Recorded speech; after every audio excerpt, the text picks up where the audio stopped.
Hello guys, hello অসমবাসী ৰাইজ, মোৰ শৰ্ট মিনি ব্লগটিলৈ আপোনালোকক স্বাগতম জনাইছোঁ। এয়া দেখিবলৈ পাইছে বৰ্তমান মই চাহ বাগিচাৰ মাজত আছোঁ। এটি দুটি পাত ছিঙি আছোঁ।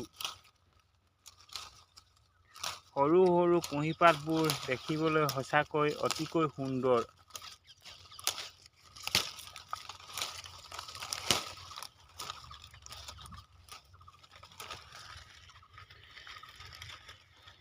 কেনেকুৱা আপোনালোকৰ সকলোৱে ভালনে? আশা কৰোঁ ভাল বুলি ভাবিছোঁ। মই বৰ্তমান কৃষি কৰ্মত জড়িত হৈ আছোঁ। এয়া হ'ল আমাৰ চাহৰ খেতি।